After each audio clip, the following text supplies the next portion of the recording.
نبی پاک شادی کے بعد حضرت فاطمہ کو لینے گئے، کہا فاطمہ چلا لینے آیا ہوں، تربیت خود کی تھی۔ بی بی صاحبہ کہنے لگی حضور نبی کا حکم ہے کہ باپ کا؟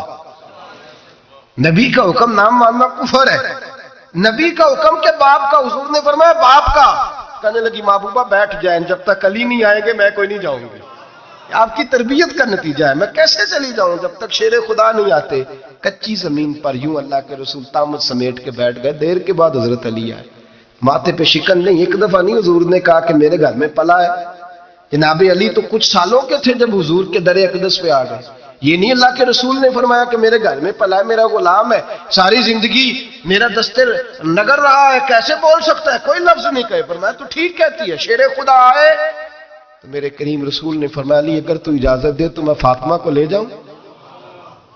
تو کہا یا رسول اللہ میں آپ کو اجازت دوں، تو امیر حرم، میں فقیر بے نوا، تو کجا من کجا، حضور میں آپ کو اجازت دوں۔ فرمایا بھائی فاطمہ نہیں مانتی، کہتی ہے وہ کہے او میرے بھائی دین جب آئے گا نا، دین جب آئے گا، سیدہ طیبہ طاہرہ حضرت خدیجہ الکبریٰ کی سہیلی ملنے آئی، اور حضرت خدیجہ کے پھٹے ہوئے کپڑے اور پیبند والے کپڑے دیکھ کے تو رو پڑی، کہنے لگی تم مکے کی ملکہ تھی اور دنیا تیری مثال دیتی تھی، اور خدیجہ یہ تو نے کیا حال کر لیا؟ فرمایا چپ کر، میں اس حال میں راضی ہوں جس میں میرے رسول راضی ہیں۔ جب دین ہوتا ہے نا میرے بھائی، دین تو پھر کچھ نہ کچھ تصور اللہ جانتا ہے، کوئی بندہ دین نہیں پوچھتا، کوئی دین نہیں پوچھتا، کوئی عقیدہ نہیں پوچھتا، کہتا ہے ٹھیک ہو جائے گا۔ یاد رکھ لینا، ہم نے دیکھا ہے اگر کوئی بد مذہب عورت آ گئی تو اس نے تباہی پھیلا دی گھر کے اندر، تباہی پھیلا دی، بچے فاتحہ نہیں پڑھ سکے ماں باپ کے جانے کے بعد، خراب ہو گئے حالات۔ اپنی زندگی کے اندر رشتہ ڈھونڈتے وقت دین کا خیال کرو، بیٹے کے لیے بھی بیٹی کے لیے بھی۔ پرہیزگاری دیکھو، بچہ پرہیزگار ہوگا تو بچی اگر کمزور بھی ہوگی تو اللہ سے ڈر کے اسے پاس رکھے گا۔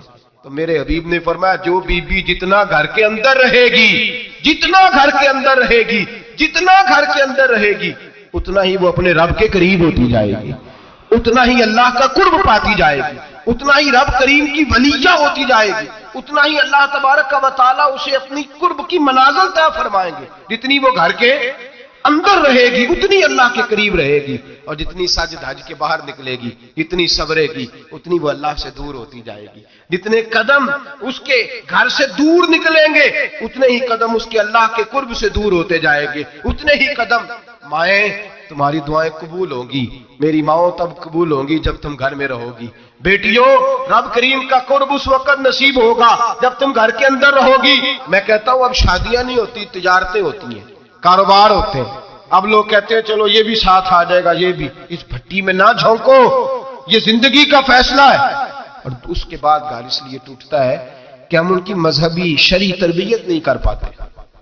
توجہ ہے آپ دوستوں کی؟ نبی پاک صلی اللہ علیہ وسلم نے کہا ہے کہ مرد شادی اس وقت کرے جب نان و نفقہ دے سکتا ہے۔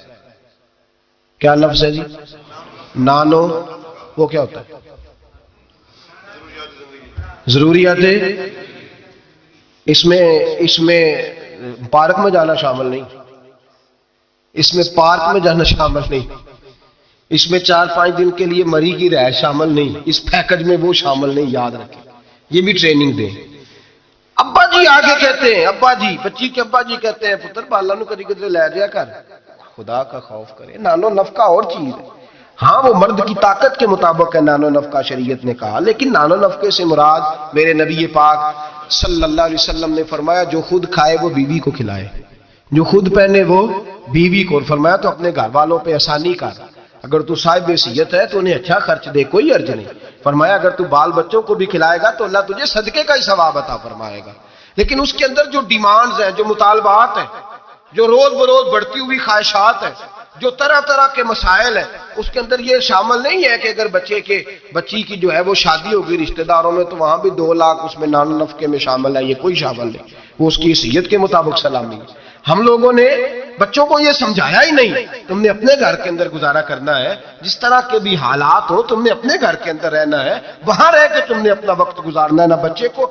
اگر بچے کی تربیت کی جائے گی تو وہ بھی کبھی نہیں دیکھے گا سسرال کے ہاتھوں کی طرف، کبھی گھر نہیں ٹوٹے گا، محنت سے کمائے گا، جد و جہد کرے گا۔ اور اگر بچی کو سمجھایا جائے گا وہ بھی ناجائز مطالبات نہیں کرے گی، اپنی عزت کو اپنے گھر کے اندر محفوظ کرے گی۔ میرے نبی پاک صلی اللہ علیہ وآلہ وسلم نے ارشاد فرمایا کثرت کے ساتھ عورتیں جہنم میں جائیں گی۔ یا رسول اللہ کیوں؟ فرمایا ایک تو وہ غیبت زیادہ کرتی ہیں، دوسرا اپنے خامند کی ناشکری بہت کرتی ہیں، ہر بات میں کہتی ہیں نہیں نہیں یہ بھی کوئی نہیں، یہ بھی کوئی نہیں، ساری زندگی رو کے گزار دیتی ہیں، دو کی ختم نہیں ہوتے، یہاں بھی مسئلہ یہاں بھی مسئلہ ہے۔ تربیت کریں، ان کو سمجھائیں۔ وہ گھر ٹوٹ جاتا ہے جس گھر کے اندر ناجائز مطالبات ہونے لگتے ہیں، وہ گھر ٹوٹ جاتا ہے۔ درجنوں لوگ ایسے ہیں جو سوسائٹی میں آگے بڑھنے کے لیے ڈاکو بن گئے، بیسیوں لوگ ایسے ہیں جو معاشرے کے برابر ہونے کے لیے قاتل بن گئے۔ زمانے میں آپ کو بے حساب اور لاتعداد لوگ ایسے ملیں گے جو اپنے گھر والوں کے مطالبات پوری کرنے کے لیے اپنی زندگی داؤ پہ لگا گئے، نشہ بیچا، گلے کاٹے، انہوں نے خون بہائے، انہوں نے ظلم کیے۔ نہ ایسے مطالبات کی عادت بنائیں، اپنے گھر کے اندر فقر کے ساتھ، درویشی کے ساتھ گزارا کرنا سیکھیں۔ میرے نبی پاک سید عالم صلی اللہ علیہ وسلم نے نان نفقہ مرد کی حیثیت کے مطابق رکھا ہے۔ عورت کو کہا ہے کہ تو اس لیول کے اندر رہ کے اپنے اوقات کو صرف کرے گی، نہ بچوں کو اتنی بڑی بڑی عادات کا شکار کریں کہ بعد میں ان کے معاملات بگڑ جائیں۔ میرے حبیب پاک صلی اللہ علیہ وسلم نے فرمایا مرد پر اس کی طاقت کے مطابق ہم نے ڈالا۔ دوسری بات یہ کہ جب پہلی بات یہ کہ بنیاد ٹھیک نہ ہو تو گھر ٹوٹ جاتا ہے، دوسری بات یہ کہ جب مطالبات ضرورت سے زیادہ ہو، وہ مرد کے ہوں یا عورت کے ہوں، پھر بھی گھر قائم نہیں رہتا۔ عورت سے جو مرد مطالبہ کرے گا وہ بھی اس کی طاقت، اس کی ہمت کے مطابق اس سے مطالبہ کرے گا، اس سے زیادہ کوئی مطالبہ وہ نہ کرے۔ عورت بھی جو مطالبہ، اس بات کو آپ سمجھیے ذرا، اس کی وضاحت نہیں ہو سکتی، اس اشارے کو سمجھیے۔ مرد بھی بیوی سے اس کی طاقت سے زیادہ مطالبات نہ کرے، اور عورت بھی اس سے کوئی ایسا مطالبہ نہ کرے جو مرد پورا نہ کر پائے۔ میرے حبیب پاک علیہ السلام نے بقدر ضرورت ان پر فرائض رکھے۔ پھر آگے بڑھیے، گھر کے ماحول کے اندر باہر والی ٹینشنیں کبھی نہ لے کے جائیں ورنہ گھر ٹوٹ جاتا ہے۔ جو باہر کی ٹینشنیں ہیں نا ان کو باہر چھوڑیں۔ زندگی میں جو آدمی کسی کی غلطی کسی پہ ڈالتا ہے وہ بہت بڑا ظالم جابر ہوتا ہے۔ میاں صاحب کہتے ہیں اوہو گھر آئے، وہ بچے بیچارے ترس رہے تھے کہ ابا جی گھر آئیں گے تو ہم ان کے گلے پہ پکڑیں گے، کودیں گے، مطالبہ کریں گے، آئس کریم منگائیں گے، خوش ہوں گے، اور یہ صاحب گھر گئے تو کہتے ہیں پرا لے جا، میں بڑا تھکے آیا ہوں، میرے نیڑے کوئی شے نہ آئے۔ کیوں بھائی، کیا طوفان تھا جو باہر آپ نے تھمایا ہے؟ کون تھی ایسا پہاڑ تھا جو صاحب توڑ کے نہر دودھ کی نکال کے آئے ہیں؟ تھوڑے ٹھنڈے رہیں، یہ بھی آپ کی ذمہ داری ہے، اس پر بھی آپ نے توجہ کرنا ہے۔ مہربانی کریں، خامہ صاحب گھر میں آتے ہیں کہا پیچھے پیچھے ہٹ جاؤ، تمہیں پتہ نہیں کہ کوئی گھر کے اندر افلاطون آ گیا، ایسے ہی کوئی گھر میں میری مرضی کے خلاف بول پڑا تو میں ادھیڑ دوں گا، سیدھے ہو جاؤ بس۔ بچے بھی سہمے ہوئے ہیں، بیوی بھی کھانا رکھ کے تو بھاگ گئی ہے کہ اس کے ساتھ بات کوئی نہیں کرنی، تاروں میں کرنٹ بڑا سخت ہے کہ کوئی جالی نہ مرے۔ ایسا نہ کریں اپنی زندگی کے اندر، یہ رونے کی بات ہے، اس پر غور کریں۔ ہم کیا کرتے ہیں، ہم اس کا در باہر کی ساری ٹینشنیں گھر لے آتے ہیں۔ میرے حبیب پاک سید عالم نور مجسم سیدہ طیبہ طاہرہ حضرت عائشہ صدیقہ فرماتے ہیں حضور گھر آتے تو ہنستے ہوئے آتے، اور گھر کا کوئی کام نہیں ہوا ہوتا تو حضور پکڑ کے کرنا شروع کر دیتے۔ اور یار یہ میرے نبی پاک کی اس مزاج کے اس اعلیٰ حسن کو سمجھو، ایسا کوئی محبوب کہیں ہوگا نہ کہیں ہے، بیٹھا ہے چٹائی پہ مگر عرش نشیں ہے۔ محبوب ایک یہ 7 بیٹی رہتی ہے، 7 حضور کے گھر کے متصل حضرت فاطمہ کا گھر ہے۔ میرے کریم نے ایک دن گئے، فرمایا فاطمہ تیاری کرنا، آج میں نے تیرے گھر میں سونا ہے۔ سعادی تو رہتے ہیں، کیا ضرورت ہے، لیکن حضور نے گھر کا ماحول اندر کا خوشنما بنا، تیرے گھر سونا ہے۔ حضرت فاطمہ کہتے ہیں حضور میرے گھر آئے، چارپائی پہ لیٹے تو اللہ کے رسول نے فرمایا بچے دونوں میرے ساتھ سوئیں گے، حسن ادھر سوئے گا، حسین ادھر سوئے گا، میرے ساتھ سوئیں گے دونوں شہزادے۔ فرماتی آدھی رات کا وقت ہوا تو حسن اور حسین دودھ مانگنے لگے تو حضور نے فرمایا فاطمہ اٹھ، حسن کو تو دودھ ڈال کر دے، حسین کو میں دیتا ہوں۔ گھر کے اندر میرے نبی پاک شستگی والا مزاج، خوبصورتی والا، پیار والا مزاج بنا کے رکھتے تھے۔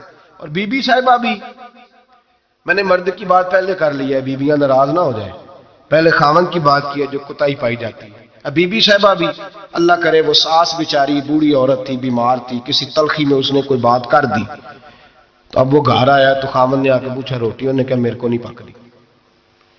تو تیری طبیعت کیسی؟ اس نے کہا بس اگر تو 20 منٹ اور نہ آتا تو میں بس فوت ہونے لگی، قریب المرگ تھی، ختم ہو گیا سارا کچھ، بس تو مجھے کسی طریقے سے نا میری پہلے سن لے بیبتا کہانی. پتہ نہیں بیچارہ کس آزمائش سے وہ آیا ہے، اس کو پتہ ہی نہیں کہ یہ اس کے ساتھ کیا سلوک کر رہی ہے. اب اس کی ماں ہے، کون ہے بول کے بتائیے؟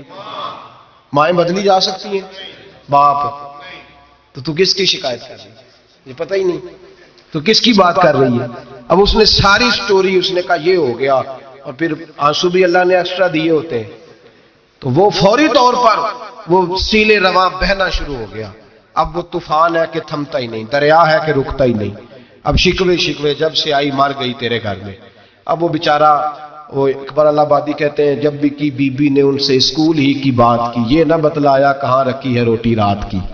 خدا خیر فرمائے، اس نے جب تک اس کو پوری سٹوری پوری طور پر جو ہے وہ سنا نہیں لی. اور پھر مطالبہ یہ ہے کہ تو میرے ساتھ مل کے کہہ یہ سارے برے ہیں، یہ بھی مطالبہ ہے. اگر کمنٹس نہیں کرتے تو بھی اس میں جرم ہے. حالانکہ اس کو پتہ ہی نہیں کہ ماں باپ خانہ کعبہ ہوتے ہیں، ان کے بارے میں کسی کو اکسانا بھی منع ہے. اب بیوی کے لیے حکم کیا دیا میرے نبی پاک نے؟ میرے رسول پاک علیہ السلام نے فرمایا بیوی کا حق ہے کہ جب خاوند گھر آئے تو بیوی اسے ہنستی ہوئی ملے، اسے اپنے اوپر جبر کرے، کچھ دیر کے لیے حوصلہ پیدا کرے، وقت کا انتظار کرے، موقع دیکھے، خیال کرے. ایسے ہی فوری طور پر اپنی جو ہے وہ تکلیفیں اور آزمائشیں اٹھا کے نہ رکھ دے، خیال کرے، ورنہ گھر ٹوٹ جائے گا. شدت کے ساتھ عورت بات کرے گی، اسی شدت کے ساتھ مرد کرے گا. 2 منٹ لگیں گے تو تعلق ہے وہ چکنا چور ہو جائے گا. تو تیسری بات یہ کہ اپنی پریشانیاں جو گھر سے متعلقہ نہیں ہیں ان کو ذرا ایک کونے پہ رکھنے کی کوشش کریں، گھر ٹوٹنے سے بچے گا. چوتھی بات، میرے نبی پاک صلی اللہ علیہ وسلم نے پہلے مرد کو حکم دیا، فرمایا حوصلہ بڑا کر، حوصلہ بڑا. فرمایا عورت ٹیڑھی پسلی سے پیدا ہوئی ہے تو یہ ٹیڑھی ہے، سیدھی کرنے کی کوشش کرو گے تو ٹوٹ جائے گی، لیکن سیدھی ٹیڑھی کے ساتھ گزارا کرو. اب لفظ بڑے حسین ہیں، حدیث میں جاگ رہے ہیں آپ لوگ جی، بڑے حسین لفظ ہے. حضور نے فرمایا اگر تمہیں اپنی بیوی کی کچھ عادتیں ناپسند ہے تو اس سے بغض نہ رکھو، بیوی سے بغض نہ رکھو. اگر کچھ عادتیں ناپسند ہیں تو کچھ ایسی بھی ہوں گی جو تمہیں بڑی پسند ہو، جو پسند ہے ان پر توجہ کرو. ڈاکٹر اقبال، علامہ اقبال کہتے ہیں میرے پاس ایک آدمی آیا، اس نے آ کر کے کہا کہ میں اپنی بیوی کو طلاق دینا چاہتا ہوں. پہلے اس نے مرضی کی شادی کی، میں وہ بات شروع میں کہہ چکا ہوں. بچے نوجوان انہوں نے ایک سنت بڑی حفظ کر لی ہے، کہتے ہیں مولوی صاحب سنت ہے مرضی کی پسند کی شادی کرنا جائز ہے. میں کہ صرف یہی جائز نہیں، اور بھی بڑی سنتیں ہیں، کسی اور پہ بھی توجہ کریں آپ حضرات. اور بڑی ذمہ داری سے بات کہہ رہا، نوجوان زیادہ غور کریں اور باقی جوانوں تک میری بات پہنچائیں. شادی بیاہ کے معاملے میں جذباتی پن کا کبھی مظاہرہ نہ کریں. آپ کے اندر کتنے بھی جذبات موجود ہیں، یہ 2 3 4 منٹ کا رشتہ نہیں کہ ٹھیک ہے آپ دوست بدل لیں گے، یار بدل لیں گے، گاڑی بدل لیں گے، یہ نہیں جوتا ہے یہ فٹ نہیں آیا تو بدل لیں گے. یہ زندگی بھر کا معاملہ ہے. اس میں بزرگوں کی، سیانوں کی اور حکمت والے لوگوں کی رائے لیں، اس کو سمجھیں، پرکھیں، پھر نکاح کا فیصلہ کریں. اس کو کبھی جذباتی نہ لینا. زندگی میں نوجوان جذباتی ہو کے، معاشرے کا، میڈیا کا شکار ہو کے شادی کرتے ہیں، پھر اسی تیزی کے ساتھ وہ ان رشتوں کو توڑ دیتے. میرے نبی پاک صلی اللہ علیہ وسلم نے فرمایا بغض نہ رکھو، کچھ عادتیں اگر ناپسند ہیں تو کچھ ایسی بھی ہوں گی جو تمہیں پسند ہوگی. ڈاکٹر اقبال کہتے ہیں ایک شخص میرے پاس آیا، میں لندن میں وکالت کرتا تھا. اس نے آ کے کہا کہ بیوی کو طلاق دینی ہے. میں نے کہا میں تجھے جانتا ہوں، تو نے تو پسند کی شادی کی ہے. کہا ہاں، اب میں طلاق دوں گا. کہتے میں نے اس کو کہا کہ بھائی تو سمجھ جا، کوئی بات نہیں، انسانوں کے اندر اختلاف رائے ہو جاتا ہے، تو نہ ایسا کر. نہیں جی مجھے دینی ہے. کہتے اس کے گھر والوں نے بھی سمجھایا، حتیٰ کہ بچی نے بھی معافی مانگی کہ مجھ سے بھول گئی تھی، میں غلطی ہو گئی، معاف کر دے. اس نے کہا نہیں، اب فیصلہ کر لیا تو کر لیا. کہتے اب میں تو وکیل تھا، میرا پیشہ تھا، جب اس نے مجھے کہا تو میں نے کیس دائر کر دیا. بحث ہوئی، فیصلہ جوان کے حق میں آنے لگا. طلاق کا وقت قریب آ گیا. جس دن فیصلہ ہونا تھا اس دن رات کو میرے پاس آیا، کہنے لگا سویرے کیس واپس لے لیں، میں نے نہیں طلاق دینی. میں نے کہا کیا ہوا؟